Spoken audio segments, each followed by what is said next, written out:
Գյորջյան Կասկադ 60 ամիս փուլային վճարում բազմաթիվ առավելություններ։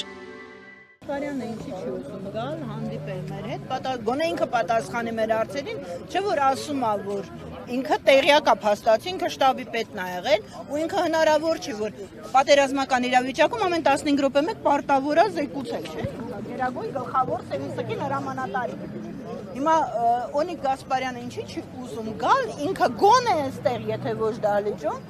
անհետ կորածների ծնողների հետ հանդիպելու։ Զոհվածները գոնե եթե ինչ-որ միտեղ, ինչ-որ արդարացում գիտեն, որ այստեղ են զոհված անդեղ կարամ գնամ խունկ ծխեմ, անհայտ կորած մայրը ամեն օր մահանում է իր երեխու հետ, որտեղ չգիտի, նա գերի է, սոված էր, արավ, ողջ էր, կա, չկա, ինչ պայմաններում է, մահացած է թե չէ, գոնե բերեին, գոնե ապացուցեին, որ սա քո որդին է, տանեին թաղեին, այդ մարդիկ գոնե խունկ վեր են ծխելու իրավունք ունեն, նրանց ավելի դաժան են պատժել, քան զոհվածների ծնողներին, որտեղ ամեն օր նա իր երեխու հույսով սպասում է, որ ողջ հետ է գալու, որ հանկարծ մեկ էլ տեսար Յարապ մի գյուղում չոբան դրին, ինչ-որ միտեղ երեխես թեկուս կիսասոված, սաղ սալամատ տուն է գալու, ու ամեն օր ինքը իր երեխու հետ մահանում է, ու 6 տարի այս մարդկանց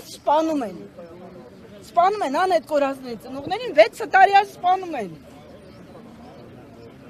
Պատերազմի դաշտում, իսկ ինչ մնում է Քոչարյան Անդրանիկին, Քոչարյան Անդոյին սաղս էլ գիտենք 10 դրոշի տակ, պարածանա, նրանից ակնկալիք իրանք էլ չունեն, հավատացեք, ոչ մենք կռվածներս, ոչ զոհվածների անհետ կորած ծնողները, ոչ մի ակնկալիք Քոչարյան Անդոյից ու Ալեն Սիմոնյանից, որ ծախվել է վաղուց թուրքերին, ոչ մեկս չունենք ակնկալիք, ուղղակի ուզում ենք գան,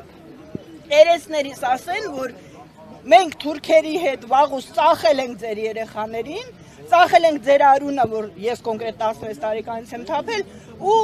մենք դրա պատասխանատուն չենք վերցնում մեր վրա պատասխանատվություն, նոր մենք ասենք եկեք ստեղ։ Դե հիմա ոնց որ թուրք եք, ուրեմն ոնց որ թուրքից ենք պահանջել, հենց էլ ձեզնից հետ պահանջենք այդ պատասխանատվությունը։ Ու իրանք պետք է դատվեն, ժողովուրդը պետք է դա անի, փողոցայինները փողոցով են եկել, պետք է փողոցով էլ գնան։ Ես կարծում եմ դուք իմ հետ համամիտ եք գոնե այդ հարցում, գիտեմ ես ձեզ դրա համար եմ ձեզ ասում։ Ես ուղղակի Օնիկ Գասպարյանի մասով արձագանքեմ, որ երևի ճիշտ կլինի որևէ կերպ իրան հասցեագրեք, որտեղ ես իր հետ որևէ իրան հասցեագրել ենք, փորձել ենք անգամ բռնենք, որ խոսցնենք, բռնենք, նկատի ունեմ, կանգնեցնենք միտեղ։ Ինքը փախնում է, ասում է, որ դրա համար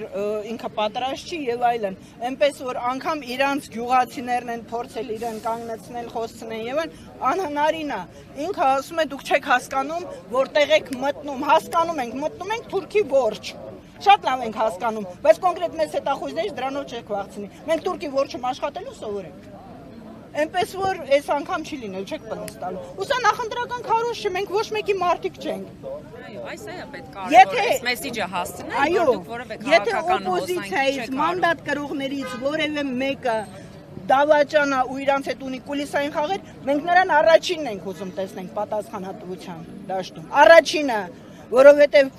եթե դու ուզում ես, որ մաքուր լինի երկիր ունենաս, դու պետք է սկսես ինքդ քեզնից։ Դա փաստ է։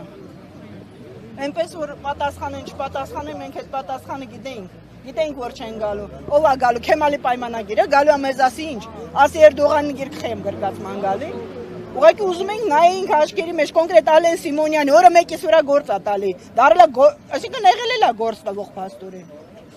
Գոնե հորի հիշատակից համաչի, լավ, ուրիշ բանից որ չի համաչում։